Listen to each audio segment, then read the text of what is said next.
Middle-class money traps that'll keep you broke forever.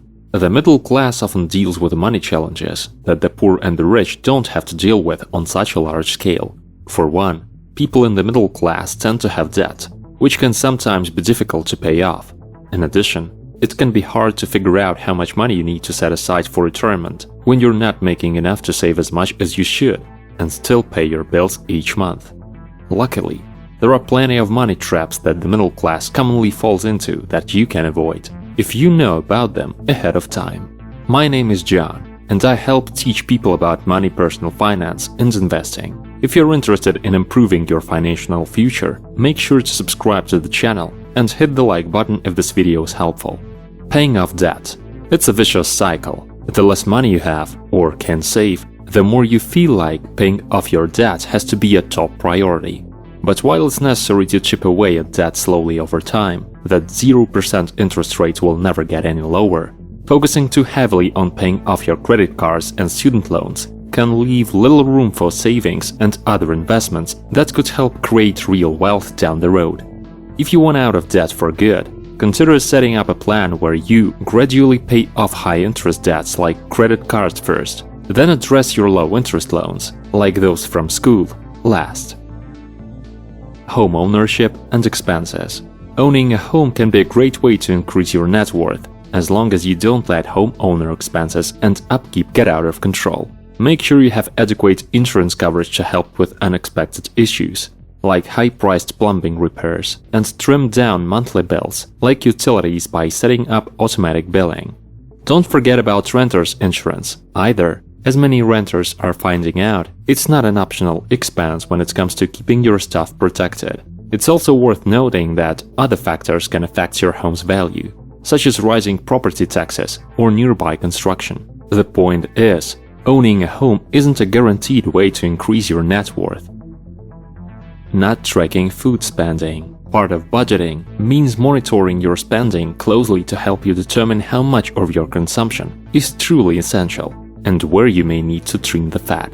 For instance, according to some estimates, an average family of 4 wastes $1,350 to $2,275 on food each year. Reducing consumption to eliminate that waste could result in significant savings. You can also take a look at how much your family spends on going out to dinner. A great way to cut food spending is by reducing the frequency of eating out, including lunches. Are you and your family packing lunch each day? Adjusting your consumption in these ways can help you avoid overspending or wasting money on food. It's one thing to choose to spend on indulgences, it's another when it takes a person by surprise. That's the great thing about a budget.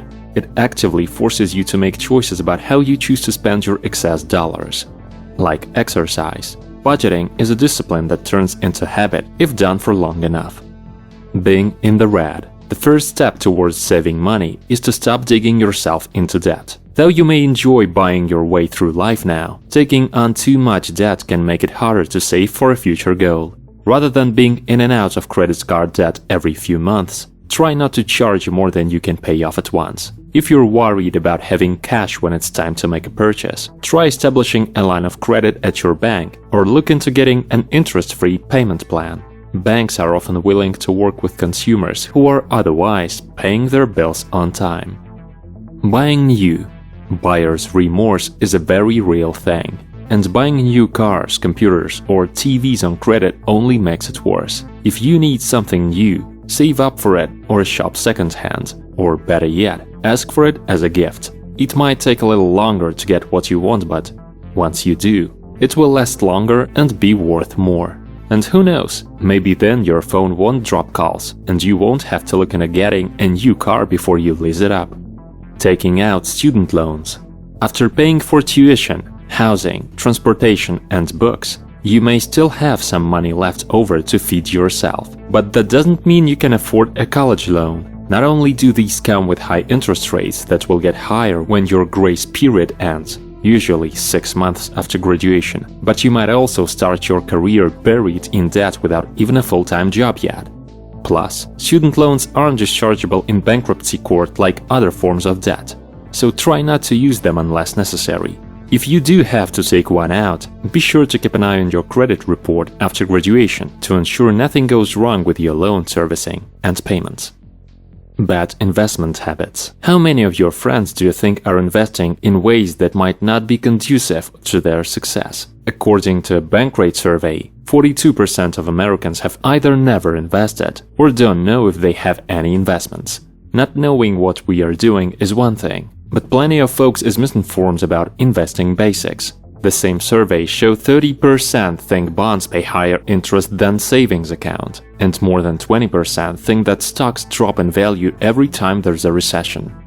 Investing at all. The first big money trap middle-class people often fall into is lack of investing. Without investing, you can't make serious gains in your earnings. Even with just $50 or $100 a month, you can begin to see significant increases in savings with time. There are a wide variety of investment options out there, and knowing which one is right for you comes down to understanding risk tolerance, financial goals, and more.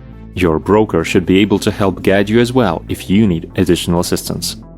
Getting stuck with car payments forever.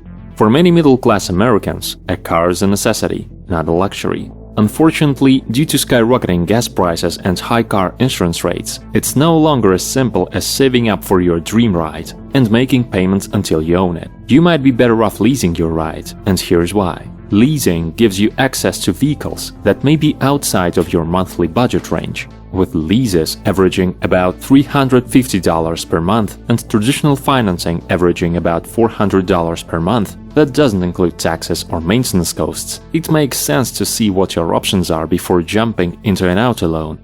Overcharging on credit cards. Your credit card might have an introductory 0% APR offer, but as soon as that offer ends, you could be on a runaway train of high interest rates and late fees. Make sure to read every line of your credit card contract, yes, even if it's 100 pages long, before you sign up, so you know what you're getting into. As soon as your introductory period is over, call your credit card company and ask to opt out of any promotional offers. You don't want to miss those 0% deals. It's also smart to check with a few different companies for better deals when these offers come up, so you can weigh your options. Many people end up paying hundreds more per year by just sticking with one company.